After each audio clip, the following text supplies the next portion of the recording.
আমার ভাই বক্তব্য বলছে যে সংস্কার তো করতে হবে, সংস্কারের দিকে বেশি, কারণ যদি আগে ইলেকশন হয়ে যায় এটা ইন্ডিয়ার লাভ হবে। তো যদি আগে ইলেকশন আগে পরে কখন হবে ইলেকশন সেটার সময়ের দিকে আমি না যাই, কিন্তু আপনাদের যে কনভেনার পাটওয়ারি সাহেব একটা বক্তব্য উনি বলছেন যে আপনারা ক্ষমতায় গেলে এটা করবেন। তা আমার প্রশ্ন একটা রাজনৈতিক কর্মী হিসেবে যে আপনারা ক্ষমতায় কিভাবে যাবেন? প্রথমত আপনাদের একটা নিশ্চয়ই একটা দল করতে হবে, দল না করে তারপর ইলেকশনে যেতে হবে, ইলেকশনে গেলে আপনারা ক্ষমতায় যাবেন, তারপর ক্ষমতায় গেলে আপনারা অনেক কিছু করতে পারবেন, ঠিক আছে ইনশাআল্লাহ।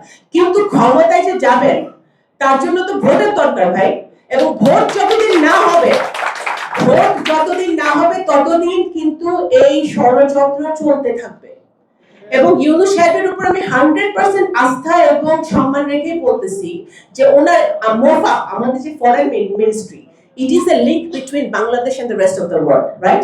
সো এই লিঙ্ক এত বেশি কারাপ্ট, মোফা হাসিনার আমলে যা ছিল এখনো আনফরচুনেটলি তাই আছে, কোনো চেঞ্জ হয় শুধু এক নম্বর বদলাইছে, এক নম্বর চেঞ্জ হয়েছে, বাকি যেগুলো নিচে আছে সবগুলো এখনো ইন্ডিয়ার সাথে কথা বলে, এখনো ভারতের যারা এজেন্সির লোকজন, তো এখন এত অবস্থা খারাপ ছিল, এখন হয়তো একটু কমছে 5 তারিখের পরে। এত অবস্থা খারাপ ছিল যে আপনি রাস্তা দিয়ে হাঁটলে ভারতের যে এজেন্সির লোকজনের সাথে গায়ে গায়ে ধাক্কা লাগতো, এই অবস্থা ছিল।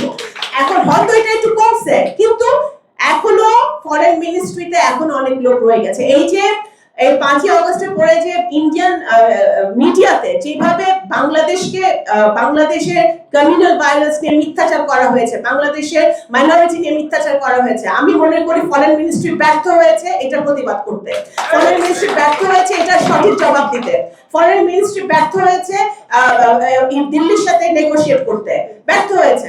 এবং এই ব্যাপারগুলোকে আমাদের আরো জোর, it's not only about India, any country যে বাংলাদেশের বিরুদ্ধে কথা বলবে, মিথ্যা কথা বলবে এবং অসত্য কথা বলবে, সেটা তো ফরেন মিনিস্ট্রিকেই তুলে ধরতে হবে সবচেয়ে প্রথমে। সেটা কিন্তু ফরেন মিনিস্ট্রি, আমি নাম ধরে বলতে পারি, আমি শেষ করে দিচ্ছি, নাম ধরে বলতে পারি, কিন্তু আমি এখানে নাম নিচ্ছি না। এখানে এখনো অনেক সেক্রেটারি, জয়েন্ট সেক্রেটারি লেভেলের লোকজন ফরেন মিনিস্ট্রিতে আছে। আপনারা নাগরিক কমিটি, তো সরকারের সাথে আপনাদের ভালো সম্পর্ক মনে হয়, আপনাদেরও বলা উচিত ইউনূস সাহেবকে যে এদেরকে বের করতে হবে, না হলে বাংলাদেশে কোনো পলিটিক্যাল কনসেনসাস হওয়া অনেক সমস্যা হবে। তো সুতরাং আমি এই কথাই আমি শেষ করে লাস্টে শেষে আমি জানি টাইম কনস্ট্রেন্ট আছে, আমি এটা শেষ করতে চাই যে